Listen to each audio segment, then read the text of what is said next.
ಮಂಡ್ಯ ಲೋಕಸಭಾ ಕ್ಷೇತ್ರದ ಮಾಜಿ ಸಂಸದೆ ನಟಿ ದಿವ್ಯಾ ಸ್ಪಂದನ ಅಂದ್ರೆ ರಮ್ಯಾ ಅವರ ವಿರುದ್ಧ ಮಾನಹಾನಿಕರ ಸುದ್ದಿಯನ್ನು ಪ್ರಸಾರ ಮಾಡಿದಂತಹ ಕನ್ನಡದ ನ್ಯೂಸ್ ಚಾನೆಲ್ ಏಷ್ಯಾನೆಟ್ ಸುವರ್ಣ ನ್ಯೂಸ್ಗೆ ಭಾರಿ ಹಿನ್ನಡೆಯಾಗಿದೆ. ನಟಿ ರಮ್ಯಾ ಅವರು ಏನು ಮಾನನಷ್ಟ ಮೊಕದ್ದಮೆಯನ್ನ ಹೂಡಿದ್ರು, ಇದನ್ನ ರದ್ದುಪಡಿಸುವಂತೆ ಸುಪ್ರೀಂ ಕೋರ್ಟ್ಗೆ ಏಷ್ಯಾನೆಟ್ ಸುವರ್ಣ ನ್ಯೂಸ್ ಹಾಗೆ ಏಷ್ಯಾನೆಟ್ ಸುವರ್ಣ ನ್ಯೂಸ್ನ ಸಂಪಾದಕರಾಗಿದ್ದಂತಹ ವಿಶ್ವೇಶ್ವರ್ ಭಟ್ ಅವರು ಅರ್ಜಿಯನ್ನ ಸಲ್ಲಿಸಿದ್ರು. ಆದ್ರೆ ಈ ಅರ್ಜಿಯನ್ನ ಸುಪ್ರೀಂ ಕೋರ್ಟ್ ವಜಾಗೊಳಿಸಿದೆ. ಸುಪ್ರೀಂ ಕೋರ್ಟ್ನ ಮುಖ್ಯ ನ್ಯಾಯಮೂರ್ತಿಗಳಾದಂತಹ ಡಿ.ವೈ. ಚಂದ್ರಚೂಡ್ ಹಾಗೆ ಜೆ.ಬಿ. ಪರ್ದಿವಾಲಾ ಮತ್ತು ನ್ಯಾಯಮೂರ್ತಿ ಮನೋಜ್ ಮಿಶ್ರಾ ಅವರಿದ್ದಂತಹ ಪೀಠ ಏಷ್ಯಾನೆಟ್ ಸುವರ್ಣ ನ್ಯೂಸ್ ಸಲ್ಲಿಸಿದಂತಹ ಈ ಅರ್ಜಿಯನ್ನ ವಜಾಗೊಳಿಸಿದೆ. ಸುಪ್ರೀಂ ಕೋರ್ಟ್ನ ಈ ತ್ರಿಸದಸ್ಯ ನ್ಯಾಯಪೀಠ ಈ ಅರ್ಜಿಯನ್ನ ಯಾಕೆ ವಜಾಗೊಳಿಸ್ತು, ಏಷ್ಯಾನೆಟ್ ಸುವರ್ಣ ನ್ಯೂಸ್ ಚಾನೆಲ್ನ ಅರ್ಜಿಯನ್ನ ಯಾಕೆ ವಜಾಗೊಳಿಸ್ತು ಎನ್ನುವಂಥದ್ದಕ್ಕೆ ಕಾರಣಗಳನ್ನು ನೋಡೋದಾದ್ರೆ, ಮೊದಲಿಗೆ ಈ ನ್ಯಾಯಪೀಠ ಕೊಟ್ಟಂತಹ ಕಾರಣ, ಏಷ್ಯಾನೆಟ್ ಸುವರ್ಣ ನ್ಯೂಸ್ ಬುಲೆಟಿನ್ನಲ್ಲಿ ದೂರುದಾರೆ ರಮ್ಯಾ ಅವರ ಫೋಟೋಗಳು ಮತ್ತು ವಿಡಿಯೋಗಳನ್ನು ನಿರಂತರವಾಗಿ ಪ್ರಸಾರ ಮಾಡಿದೆ. ಹೀಗಿರುವಾಗ ಮಾನನಷ್ಟ ಕೇಸನ್ನು ಹೇಗೆ ರದ್ದುಪಡಿಸೋಕೆ ಸಾಧ್ಯ? ಹೀಗಾಗಿ ಪ್ರಕರಣವನ್ನ ರದ್ದುಗೊಳಿಸೋದಿಲ್ಲ ಮತ್ತು ವಿಶೇಷ ಮೇಲ್ಮನವಿ ಅರ್ಜಿಯನ್ನ ಮಾನ್ಯ ಮಾಡಲ್ಲ ಅಂತ ಸುಪ್ರೀಂ ಕೋರ್ಟ್ನ ತ್ರಿಸದಸ್ಯ ನ್ಯಾಯಪೀಠ ತಿಳಿಸಿದೆ. ಅಂದ್ರೆ ನಟಿ ರಮ್ಯಾ ಅವರ ಫೋಟೋಗಳನ್ನ ಸುದ್ದಿಯ ಕುರಿತಾಗಿ ಫೋಟೋ ಮತ್ತು ಅವರ ವಿಡಿಯೋಗಳನ್ನ ಬಳಸಿಕೊಳ್ಳಲಾಗಿದೆ. ಸೊ ಅದನ್ನ ಅಂಡು ಮಾಡೋಕ್ಕಾಗಲ್ಲ, ಅದನ್ನ ವಾಪಸ್ಸಂತೂ ಪಡೆದುಕೊಳ್ಳೋಕ್ಕಾಗಲ್ಲ. ಸಾಕಷ್ಟು ಜನ, ಕೋಟ್ಯಾಂತರ ಮಂದಿ ಅದನ್ನ ವೀಕ್ಷಣೆಯನ್ನು ಮಾಡಿದ್ದಾರೆ ಎನ್ನುವಂತಹ ಆದೇಶವನ್ನ ಸುಪ್ರೀಂ ಕೋರ್ಟ್ ನ್ಯಾಯಪೀಠ ಕೊಟ್ಟಿದೆ. ಇನ್ನು ಏಷ್ಯಾನೆಟ್ ಸುವರ್ಣ ನ್ಯೂಸ್ ವಿರುದ್ಧ ನಟಿ ರಮ್ಯಾ ಅವರು ಕೇಸ್ ಹಾಕಿದ್ದು ಯಾಕೆ, ಏನಿದು ಪ್ರಕರಣ ಅನ್ನೋದನ್ನ ನೋಡೋಣ.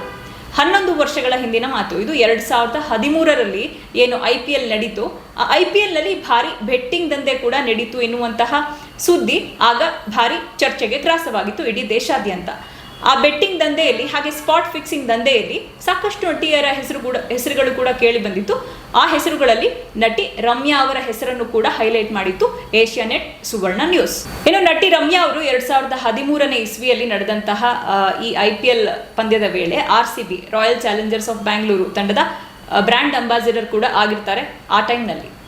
ಈ ಟೈಮ್ನಲ್ಲಿ ಏನು ಸ್ಪಾಟ್ ಫಿಕ್ಸಿಂಗ್ ಹಾಗೆ ಬೆಟ್ಟಿಂಗ್ ದಂಧೆಯ ಕುರಿತಾಗಿ ಏಷ್ಯಾನೆಟ್ ಸುವರ್ಣ ನ್ಯೂಸ್ನ ವರದಿಯಲ್ಲಿ ರಮ್ಯಾ ಅವರ ಹೆಸರು ಪ್ರಮುಖವಾಗಿ ಕೇಳಿ ಬಂದಿತ್ತು. ಏಷ್ಯಾನೆಟ್ ಸುವರ್ಣ ನ್ಯೂಸ್ ಪ್ರಸಾರ ಮಾಡಿದಂತಹ ಈ ವರದಿಯ ವಿರುದ್ಧವಾಗಿ ನಟಿ ರಮ್ಯಾ ಅವರು ಮಾನನಷ್ಟ ಪ್ರಕರಣವನ್ನ ಬೆಂಗಳೂರಿನ ನ್ಯಾಯಾಲಯದಲ್ಲಿ ಹೂಡಿದ್ರು. ಇನ್ನು 2019ರಲ್ಲಿ ಬೆಂಗಳೂರಿನ ಟ್ರಯಲ್ ಕೋರ್ಟ್ ರಮ್ಯಾ ಅವರ ಪರವಾಗಿ ಒಂದು ತೀರ್ಪನ್ನ ಕೊಟ್ಟಿತ್ತು. ಏಷ್ಯಾನೆಟ್ ಸುವರ್ಣ ನ್ಯೂಸ್ ಮೇಲೆ ಏನು ಮಾನನಷ್ಟ ಮೊಕದ್ದಮೆಯನ್ನ ಹೂಡಿದ್ರು ರಮ್ಯಾ ಅವರು 50 ಲಕ್ಷ ರೂಪಾಯಿ ಮಾನನಷ್ಟವನ್ನ ಕಟ್ಕೊಡ್ಬೇಕು ಎನ್ನುವಂತಹ ವಿಚಾರವನ್ನ ಅದನ್ನ ಪುರಸ್ಕರಿಸಿ ಮಾನನಷ್ಟದ ಪರಿಹಾರವಾಗಿ 50 ಲಕ್ಷ ರೂಪಾಯಿಯನ್ನ ನಟಿ ರಮ್ಯಾ ಅವರಿಗೆ ಕೊಡಬೇಕು ಎನ್ನುವಂತಹ ಆದೇಶವನ್ನು ಕೂಡ ನೀಡಿತ್ತು. ಇನ್ನು ಬೆಂಗಳೂರಿನ ಟ್ರಯಲ್ ಕೋರ್ಟ್ ಕೊಟ್ಟಂತಹ ಈ ಆದೇಶದ ವಿರುದ್ಧ ಏಷ್ಯಾನೆಟ್ ಸುವರ್ಣ ನ್ಯೂಸ್ ಹಾಗೆ ಏಷ್ಯಾನೆಟ್ ಸುವರ್ಣ ನ್ಯೂಸ್ನ ಆಗಿನ ಸಂಪಾದಕರಾಗಿದ್ದಂತಹ ವಿಶ್ವೇಶ್ವರ್ ಭಟ್ ಅವರು ಹೈಕೋರ್ಟ್ಗೆ ಮತ್ತೊಂದು ಮೇಲ್ಮನವಿಯನ್ನ ಸಲ್ಲಿಸ್ತಾರೆ, ನಟಿ ರಮ್ಯಾ ಅವರ ಅರ್ಜಿಯನ್ನ ವಜಾಗೊಳಿಸಬೇಕು ಅಂತ. ಆದ್ರೆ ಆಗಿನ ನ್ಯಾಯಮೂರ್ತಿ, ಹೈಕೋರ್ಟ್ನ ನ್ಯಾಯಮೂರ್ತಿ ವಿಶ್ವಜಿತ್ ಶೆಟ್ಟಿ ಅವರ ನ್ಯಾಯಪೀಠ ಏಷ್ಯಾನೆಟ್ ಸುವರ್ಣ ನ್ಯೂಸ್ ಮತ್ತು ಇತರರು ಸಲ್ಲಿಸಿದಂತಹ ಆ ಅರ್ಜಿಯನ್ನ ಮತ್ತೆ ತಿರಸ್ಕಾರ ಮಾಡ್ತಾರೆ. ಇನ್ನು ಆಗ ಹೈಕೋರ್ಟ್ನ ನ್ಯಾಯಪೀಠ ಕೊಟ್ಟಂತಹ ಆದೇಶ ಏನು ಅಂದ್ರೆ, ದೂರುದಾರೆ ಅಂದರೆ ರಮ್ಯಾ ಅವರ ಗೌರವ ಮತ್ತು ಘನತೆಗೆ ಧಕ್ಕೆಯಾಗಲಿದೆ ಅಂತ ಗೊತ್ತಿದ್ರು ಕೂಡ ಏಷ್ಯಾನೆಟ್ ಸುವರ್ಣ ನ್ಯೂಸ್ ರಮ್ಯಾ ಅವರು ಕ್ರಿಕೆಟ್ ಬೆಟ್ಟಿಂಗ್ ಮತ್ತು ಸ್ಪಾಟ್ ಫಿಕ್ಸಿಂಗ್ ನಲ್ಲಿ ಭಾಗಿಯಾಗಿದ್ದಾರೆ ಅಂತ ವರದಿ ಪ್ರಸಾರ ಮಾಡಿತ್ತು. ಆ ವರದಿಯಲ್ಲಿ ರಮ್ಯಾ ಅವರ ಫೋಟೋ ಮತ್ತು ವಿಡಿಯೋಗಳನ್ನ ಬಳಸಿಕೊಂಡಿತ್ತು. ಹೀಗಾಗಿ ಮಾನನಷ್ಟ ಪ್ರಕರಣವನ್ನ ರದ್ದುಗೊಳಿಸೋಕೆ ಕಾರಣಗಳಿಲ್ಲ ಅಂತ ಹೈಕೋರ್ಟ್ ಆಗ್ಲೇ ಆದೇಶವನ್ನ ಕೊಟ್ಟಿತ್ತು. ಈಗೇನು ಸುಪ್ರೀಂ ಕೋರ್ಟ್ ನ್ಯಾಯಪೀಠ ಏನು ಆದೇಶ ಮಾಡಿದೆ, ಸೇಮ್ ಆದೇಶವನ್ನು ಕೂಡ ಹೈಕೋರ್ಟ್ ಆಗ್ಲೇನೆ ಕೊಟ್ಬಿಟ್ಟಿತ್ತು. ಇನ್ನು ಕನ್ನಡದ ಸುದ್ದಿವಾಹಿನಿ ಏಷ್ಯಾನೆಟ್ ಸುವರ್ಣ ನ್ಯೂಸ್ಗೆ ಈಗ ಬೇರೆ ಯಾವುದೇ ದಾರಿ ಇಲ್ಲ. ಹೈಕೋರ್ಟ್ ಕೂಡ ರಮ್ಯಾ ಪರ ತೀರ್ಪನ್ನ ಕೊಟ್ಟಿದೆ, ಹಾಗೆ ಸುಪ್ರೀಂ ಕೋರ್ಟ್ ಕೂಡ ರಮ್ಯಾ ಅವರ ಪರವಾಗಿ ತೀರ್ಪನ್ನ ಕೊಟ್ಟಿದೆ. ಸೊ ಹೀಗಾಗಿ ಬೇರೆ ದಾರಿ ಇಲ್ಲ ಏಷ್ಯಾನೆಟ್ ಸುವರ್ಣ ನ್ಯೂಸ್ಗೆ.